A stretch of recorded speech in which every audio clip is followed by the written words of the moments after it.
year was 1348, and a dark shroud had fallen over the once vibrant city of Florence. The Black Plague had arrived, carried by ships that brought not only goods, but also death. The streets, once filled with laughter and the clatter of horse hooves, were now eerily silent save for the occasional groans of the sick and the mournful cries of the bereaved.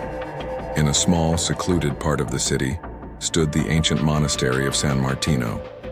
Built atop the ruins of an old Roman temple, it had always been a place of quiet reflection, its stone walls steeped in centuries of prayer and devotion.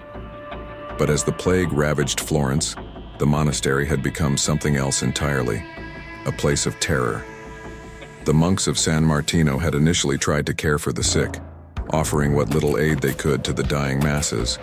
But as the plague intensified, fear took hold. The monastery was soon overrun with the infected, and the monks found themselves prisoners within their own walls, surrounded by the dying and the dead. It was during this time that the whispers began.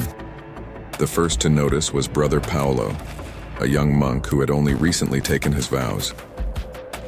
Late one night, as he lay in his cell, he heard a faint sound, like the rustling of robes or the soft tread of bare feet on stone.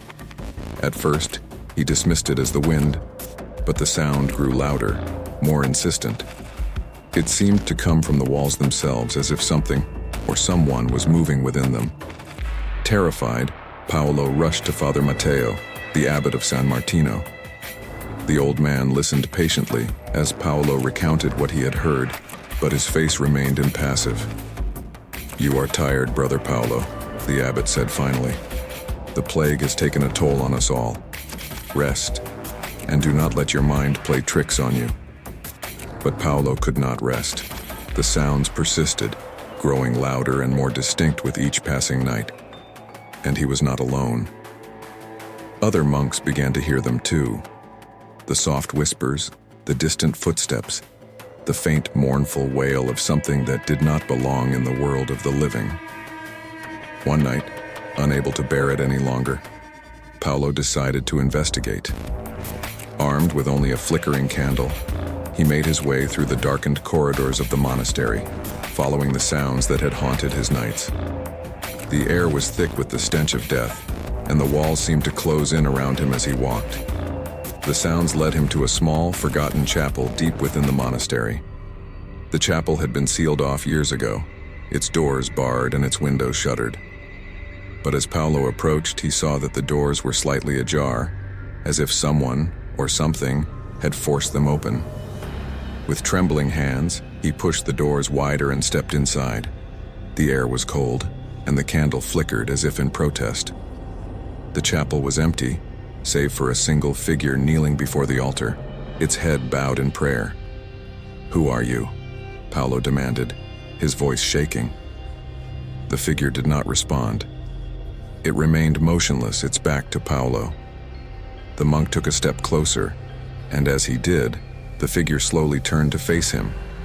Paolo gasped in horror. The figure was not a man, but a twisted, decayed mockery of one. Its flesh was rotting, its eyes sunken and hollow, but it was the face that struck terror into Paolo's heart, the face of Father Matteo.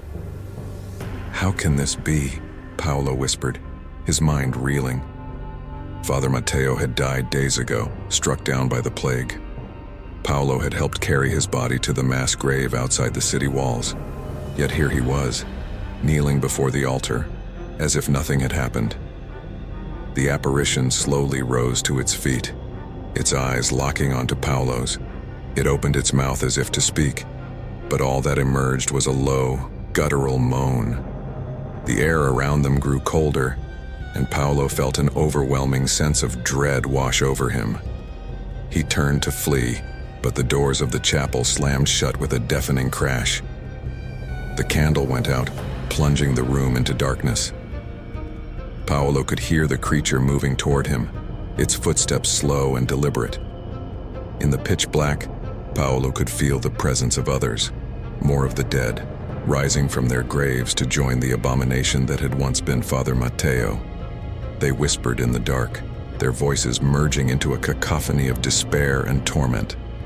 Desperate, Paolo fell to his knees, clutching the rosary around his neck. He prayed for deliverance, for the strength to overcome the terror that threatened to consume him. But the voices only grew louder, more insistent.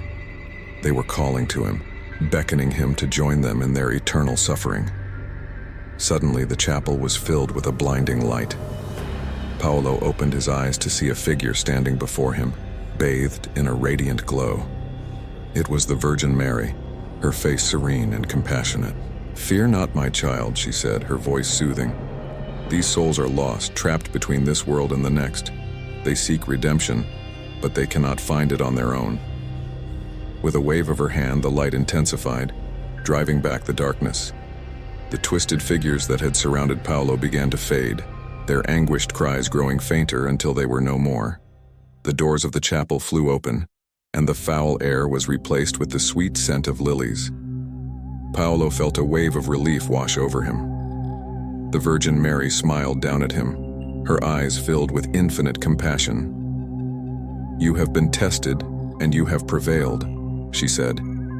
"Go now, and help your brothers find peace." With that, she vanished, leaving Paolo alone in the chapel.